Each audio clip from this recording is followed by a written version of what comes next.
Thank you sir. ಮತ್ತೆ ಇದರಲ್ಲಿ ನಾನು ಒಂದು ಗ್ರಾಸರಿ ತಗೊಂಡು ಒಂದು ಗೋವಾ ಟ್ರಿಪ್ ಅಚೀವ್ ಮಾಡಿದ್ದೀನಿ. 25,000 30,000 ಗಂಟ ಅರ್ನ್ ಮಾಡಿದ್ದೀನಿ. ಗೋವಾ ಟ್ರಿಪ್ ಅಂದ್ರೆ ಹೇಳಕ್ಕೆ ಆಗಲ್ಲ. ನಮ್ಮ ಲೈಫಲ್ಲಿ ಎಲ್ಲಾ ಟ್ರಿಪ್ ಮಾಡಿದೀವಿ. ಆ ಟ್ರಿಪ್ ನಾನು ಹೋಗಿ ಬಂದಿದ್ದೀನಿ. ಆದ್ರೂ ನನಗೆ ಅದು ಯಾವ ತರ ಅಂತ ಹೇಳಕ್ಕೆ ಆಗ್ತಾ ಇಲ್ಲ. ಆ ತರ ಗೋವಾ ಟ್ರಿಪ್ ನೋಡ್ಕೊಂಡು ಬಂದಿದ್ದೀನಿ. ಆದ್ರೂ ಇನ್ನೂ ಒಂದ್ಸಲ ಹೋಗ್ತೀವಿ. ನಾನು ಹೋಗೋದಲ್ಲ ಅಂತ ನನ್ನ ಟೀಮ್ನು ಕರ್ಕೊಂಡು ಹೋಗ್ತೀನಿ. ಸುದೀಪ್ ಸರ್ ಹೇಳಿದ್ವಿ, ನಮ್ದು ಬೊಮ್ಮನಹಳ್ಳಿಯಿಂದನೇ ಕವಿತಾ ಮೇಡಮ್ ನಮ್ಮ ಕಡೆಯಿಂದನೇ ನಮ್ದು ಒಂದು bus team next Goa trip ಬರ್ತೀವಿ ಸರ್ ಅಂತ ಸುದೀಪ್ ಸರ್ಗೆ ಗೋವಾದಲ್ಲೇ ಹೇಳ್ಬಿಟ್ಟೆ ಬಂದಿದ್ದೀವಿ. ಮತ್ತೆ ಸೇತು ಕುಮಾರ್ ಸರ್, ಕವಿತಾ ಮೇಡಮ್ ಎಜೆಗೂ ಸಪೋರ್ಟ್ ಮಾಡ್ತಾ ಇದಾರೆ. ಅವ್ರು ಯಾವ ತರ ಹೇಳ್ತಾರೆ ಅದೇ ತರ ನಾವು ಕೇಳ್ಕೊಂಡು ಹೋದ್ರೆ ಮುಂದೆ ಇನ್ನೂ ಅರ್ನ ಮಾಡ್ಬೋದು. ಸರ್ ನಮಸ್ಕಾರ.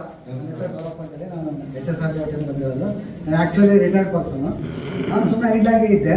ಆಮೇಲೆ ನಮಗೆ ಸೇತು ಕುಮಾರ್ ಸರ್ ಅಂತ ಈಗ ಅವಕಾಶ ಕೊಟ್ಟರು. ಸುಮ್ಮನೆ ಯಾಕೆ ಐಡ್ಲಾಗಿರಬೇಕು, ಬನ್ನಿ ಏನೋ ಒಂದು ಮಾಡಿ ಅನ್ನೋದಕ್ಕೆ ನಾವು ಬಂದೆ. ಇಮಿಡಿಯೇಟಾಗಿ ಏನು ಕಂಪ್ನಿಯದು ವಿಚಾರ ಎಲ್ಲ ತಿಳ್ಕೊಂಡೆ. ಇಮಿಡಿಯೇಟಾಗಿ ನಾನು ಜಾಯ್ನ್ ಆಗಿಬಿಟ್ಟು ಇದರಿಂದ ಒಂದು ಗೋವಾ ಟ್ರಿಪ್ ಕಂಪ್ನಿಯಿಂದ ಪಡೆದಿದ್ದೀನಿ. ಅಂದರೆ ನಾವು ನಿಜವಾಗ್ಲೂ ನಾವು ಇಂಡಿವಿಜುವಲ್ ಹೋಗ್ಬೇಕು ಅಂದ್ಬಿಟ್ಟು ಯೋಚನೆ ಮಾಡಲ್ಲ. ನಾವು ಇಲ್ಲಿ ಬಂದಿದ್ದಕ್ಕೆ ಸುಮ್ಮನೆ ಜಾಲಿಯಾಗಿ ನಾವು ಮಾಡಿಕೊಂಡು ಬೇರೆ ವಿಚಾರ ಮಾತಾಡ್ತಾ ಇರ್ತೀವಿ ಹೊರಗಡೆ. ಈ ಕಂಪನಿ ವಿಚಾರ ಮಾತಾಡಿ ನಾವು ತಿಳಿಸೋದು. ಅದರಿಂದ ನಾವು ಈ ಥರ ಸಾಧನೆ ಮಾಡೋಕ್ಕೆ ಒಂದು ಜಾಗ ಇದೆ. ಅದಕ್ಕೆ ತುಂಬ ಒಳ್ಳೆ ಜಾಗ ಇದು. ನೀವು ಬಂದಿದ್ದೀರಾ, ಇದನ್ನ ಅರ್ಥ ಮಾಡ್ಕೊಂಡು ನೀವು ಮುಂದುವರಿಸಿ, ನಿಮಗೆ ಲೈಫ್ ಚೆನ್ನಾಗಿರುತ್ತೆ. Thank you.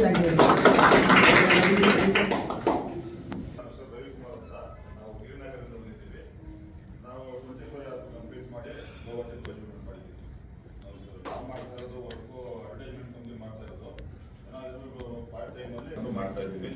ಇವಾಗ ಅದನ್ನ ಕಂಪ್ನಿದು ಕೆಲಸ ಬಿಟ್ಬಿಟ್ಟು ಇದನ್ನೇ ಕಂಟಿನ್ಯೂ ಮಾಡೋಣ ಅಂತ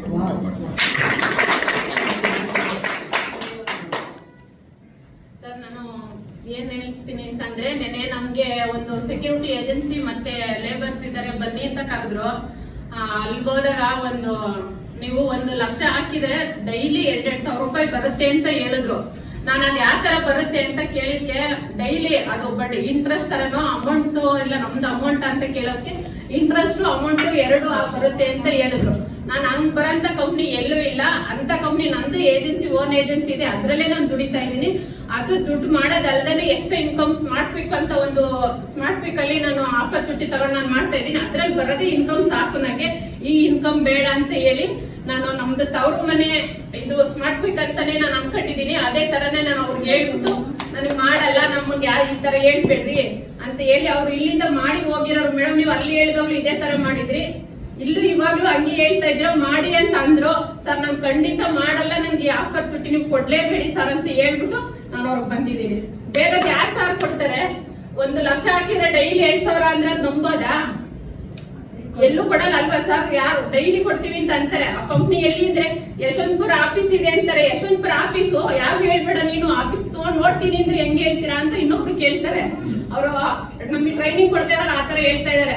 ನೀವು ಯಶವಂತಪುರದಲ್ಲಿ ಆಫೀಸ್ ಐತಿದ್ರೆ ನಡಿ ತೋರ್ಸು ಅಂದ್ರೆ ಏನ್ ಮಾಡ್ತೀಯಾ? ಅದು ಡೆಲ್ಲಿ ಇದೆ, ಬಾಂಬೆಲಿ ಇದೆ ಅಂದ್ರೆ ನಿಮ್ ಡೆಲ್ಲಿನೂ ಬೇಡ, ಬಾಂಬೆನೂ ಬೇಡ, ನಂಗೆ ಯಾವ ಆಪರ್ಚುನಿಟಿನೇ ಬೇಡ ಸರ್ ಅಂತ ಹೇಳ್ಬಿಟ್ಟೆ ಬಂದಿದ್ದೀನಿ.